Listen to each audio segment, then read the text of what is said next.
ప్రధాని అయిన నరేంద్ర మోదీ, గౌతమ్ అదానీ ఇద్దరు కూడా కుమ్మకై దేశాన్ని ఆగం పట్టిస్తా ఉన్నారు, దేశ సంపదనంతా కూడా దోసుక తింటా ఉన్నారని చెప్తూ ఆరోపణ చేస్తూ మరి ముఖ్యమంత్రి గారు నిరసన అయితే వ్యక్తం చేసిండ్రు. నిజానికి ముఖ్యమంత్రి గారికి ఈ అంశాన్ని ఇట్లా రోడ్డు మీద బైఠాయించి చెప్పాల్సిన అవసరం ఏమున్నది? ముఖ్యమంత్రి హోదాలో ఉన్న ఒక వ్యక్తికి ఇద్దరు వ్యక్తులు ఒకటే అన్న అంశం నిన్ననే తెలిసిందా?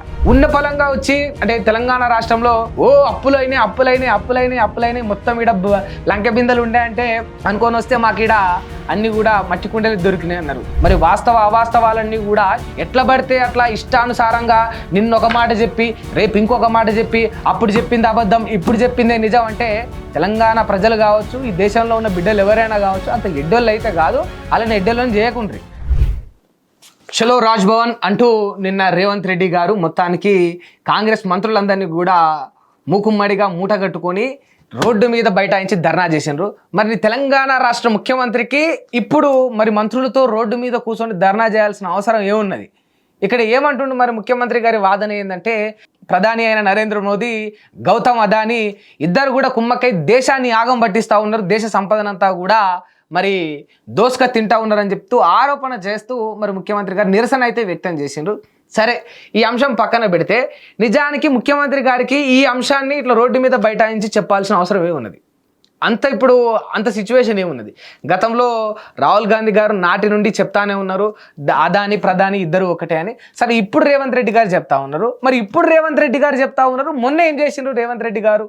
ఇదే అదానిని ఆలింగనం చేసుకున్నాడు, ఇదే అదానితో కూర్చొని చర్చించిండు, ఇదే అదానితో పెట్టుబడులు తీసుకొచ్చే ప్రయత్నం చేసిండు, ఒప్పందాలు కూడా చేసుకున్నాడు. ఒప్పందాలు చేసుకున్న తర్వాత 100 కోట్లు తీసుకొని మళ్ళీ 100 కోట్లను వాపసు కూడా పంపించాడు. ఈ ప్రతిపక్షాలు రకరకాల విమర్శలు చేయడం వల్ల.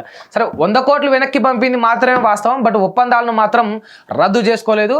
ఎట్లయితే పెట్టుబడులు తీసుకొస్తాం ఇక్కడ హామీలు ఇచ్చారు, ఆ ఒప్పందాలు వీళ్ళు జరుపుకున్నారు, ఆ ఒప్పందాలు మాత్రం అట్లే ఉన్నాయి. తీసుకున్న 100 కోట్లు మాత్రమే వెనక్కి పంపిండ్రు. సరే, నిజంగా ఆదాని ప్రధాని ఇద్దరు ఒకటే అన్న అంశం తెలంగాణ రాష్ట్ర ముఖ్యమంత్రికి నిన్న తెలిసిందా? నిజంగా మీరు అన్నట్టు ఆదాని ప్రధాని ఒకటే అయితే ఈ అంశం తెలంగాణ రాష్ట్ర ముఖ్యమంత్రి హోదాలో ఉన్న ఒక వ్యక్తికి ఇద్దరు వ్యక్తులు ఒకటే అన్న అంశం నిన్ననే తెలిసిందా? అంతకు ముందుకు తెలియదా? మీరు ఒప్పందాలు కుదుర్చుకున్నప్పుడు తెలియదా? మీరు 100 కోట్లు తెచ్చుకున్నప్పుడు తెలియదా? మీరు ముఖ్యమంత్రి అయినప్పుడు తెలియదా? మీరు ప్రతిపక్షంలో ఉన్నప్పుడు తెలియదా? అంటే హాస్యాస్పదంగా ఉన్నది చాలామందికి కూడా. మరి దీనికి కూడా క్లారిటీ ముఖ్యమంత్రి గారు ఇవ్వాలి. ఎందుకంటే ఉన్న ఫలంగా వచ్చి అంటే తెలంగాణ రాష్ట్రంలో అప్పులైనాయి మొత్తం ఈడ లంకె బిందెలు ఉండే అంటే అనుకొని వస్తే మాకు ఈడ అన్ని కూడా మట్టి కుండలు దొరికినాయి అన్నారు.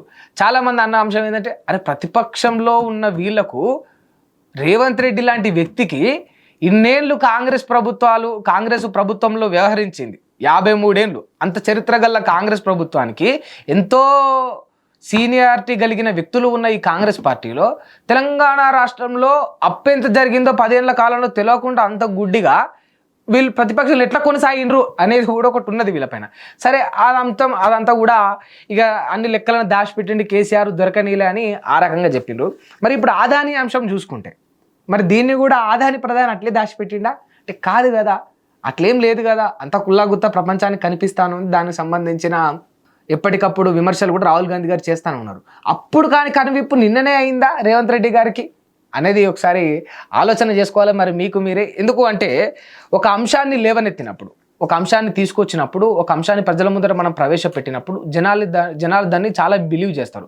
ఇప్పుడు మీరు రోడ్డు మీద బైఠాయించి ఆదాని ప్రధాని దొంగలు అనగానే గుడ్డిగా నమ్మరు కదా అంత ఈజీగా.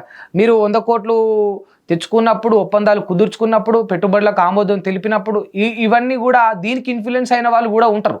మరి వాస్తవ అవాస్తవాలన్నీ కూడా ఎట్లా పడితే అట్లా ఇష్టానుసారంగా నిన్న ఒక మాట చెప్పి రేపు ఇంకొక మాట చెప్పి అప్పుడు చెప్పింది అబద్ధం ఇప్పుడు చెప్పిందే నిజం అంటే తెలంగాణ ప్రజలు కావచ్చు, ఈ దేశంలో ఉన్న బిడ్డలు ఎవరైనా కావచ్చు, అంత ఎడ్డోళ్ళు అయితే కాదు, అలానే ఎడ్డోళ్ళని చేయకుండ్రి. దయచేసి ఒక కార్యాచరణకు మీరు సిద్ధపడ్డప్పుడు, ఒక అడుగు ముందుకు వేయాలని మీరు అనుకున్నప్పుడు ఆచితూచి ఆలోచించి వేయుండ్రి. ఎందుకంటే ₹1 ₹2 ముచ్చట కాదు, ఇది 100 కోట్ల వ్యవహారం. పెట్టుబడులు అనేవి మీరు తెచ్చుకున్న 100 కోట్లు అనేవి ₹2 ముచ్చట కాదు కదా. దీనివల్ల భవిష్యత్తులో ఏ రకమైన ఇబ్బందులు కాకుండా ప్రజలకు ఏ రకమైన నష్టం జరగకుండా తెలంగాణ అభివృద్ధి అనేది నిరంతరం పెరుగుతూనే పోవాలి తప్ప ఈడన్ని ఈ డొల్లా కంపెనీలు, బోగస్ కంపెనీలు, ఈ షెల్ కంపెనీలు ఉంటాయి అనే పేరు మనకు రావద్దు. ఎందుకంటే ఐటీ రంగంలో ఇప్పుడిప్పుడే తెలంగాణ రాష్ట్రం హైదరాబాద్ అనేది ముందు పడ్డది. దయచేసి దాని పేరును మళ్ళీ మీరు కిందికి దిగజార్చకండి. సరే, ఒక రకంగా ఈ అంశం ఇట్లా పక్కన పెడితే రేవంత్ రెడ్డి గారు ఇక్కడ రోడ్డు మీద ధర్నా చేస్తుంటే ఇక కేటీఆర్ గారు చూసుకోవచ్చు, ఆటోల్లో పోయి ఆటోలో అసెంబ్లీకి పోతా ఉన్నారు. ఇక ఎందుకు ఆటో అన్నలు మీరు ప్రవేశపెట్టిన ఉచిత బస్సు వల్ల ఆటో అన్నలు ఇలా ఆత్మహత్యలు చేసుకుంటా ఉన్నారు. పరోక్షంగా ప్రత్యక్షంగా వాళ్ళు ఆత్మహత్య చేసుకున్నా కూడా పరోక్షంగా ఇది ప్రభుత్వ హత్య అని చెప్పేసి వాళ్ళు వాదన వినిపిస్తూ ఉన్నారు. నిజంగా ఆటో అన్నలకు కష్టం వచ్చిందా అంటే వాస్తవానికి వచ్చింది. ఉచిత బస్సు పెట్టడం వల్ల ఆటో అన్నలు చాలా ఇబ్బంది పడుతున్నారు, అది అందరికీ తెలిసిందే. మరి ఆటో అన్నలు ఇప్పుడే ఇబ్బంది పడుతున్నారు అంటే కాదు. గతంలో ఎప్పుడైతే ఇదే హైదరాబాద్లో, ఇదే తెలంగాణలో, ఇదే కేసీఆర్ గవర్నమెంట్ ఉన్నప్పుడు, ఇదే కేటీఆర్ గారు ఎప్పుడైతే ముందుండి నడిపించి ఊబర్, ఓలా, ర్యాపిడో వంటి వాటికి పర్మిషన్స్ కూడా ఇచ్చి అవన్నీ కూడా విచ్చలవిడిగా పెరిగిపోయినప్పుడు వాటన్నిటిని కూడా ఈ క్యాబ్ల వాళ్ళు యూజ్ చేస్తున్నప్పుడు ఆటో వాళ్ళకు నిజంగా చాలా ఇబ్బంది అయింది. వాళ్ళకి గిరాకీ తగ్గిపోయింది, ఆటోను బుక్ చేసుకునే వాళ్ళు కూడా తగ్గిపోయినారు. ఏముంటుంది, ఒక 5 రూపాయలు, 10 రూపాయలు, 20 రూపాయలు, 30 రూపాయలు డిఫరెన్స్ ఉంటుంది ఇప్పుడు ఆటోను బుక్ చేసుకోవడానికి, క్యాబ్ను బుక్ చేసుకోవడానికి. ఇక జర ఇజ్జత్ ఎక్కువ ఉంటుంది కనుక ఏం చేస్తారు, అందరు కూడా క్యాబ్కు ప్రిఫర్ చేస్తారు, ఎక్కువ కూడా కారుకు ప్రిఫర్ చేస్తారు. దానివల్ల ఆటో వాళ్ళ గిరాకీ కూడా చాలా తగ్గిపోయింది. అట్లా సగం చచ్చిపోతే ఇప్పుడు ఉచిత బస్సు పెట్టడం వల్ల ఇంకా సగం చచ్చిపోయారు. నిజంగా ఆటో వాళ్ళు కావచ్చు, మామూలు కార్మికులు కావచ్చు, సామాన్యులు ఎవరైనా కావచ్చు, ఇబ్బంది పడంది ఎప్పుడు ప్రతి ఏటా ప్రతిసారి ఆడి ఏ పార్టీ కానీ, ఏ గవర్నమెంట్ కానీ, ఏ వ్యక్తి కానీ ఏదో ఒక రకంగా ఒక సామాన్యుడికి ప్రభుత్వాల వల్ల ఇబ్బందులు అయితే నిజంగా ఉన్నాయి, ఏదో ఒక రకంగా ఖచ్చితంగా ఉన్నాయి. మరి వాళ్ళ హయాంలో ఏమో గొప్పగా చేసినాం, మా హయాంలో ఏదో అయిపోయింది అన్నట్టు ఏం లేదు.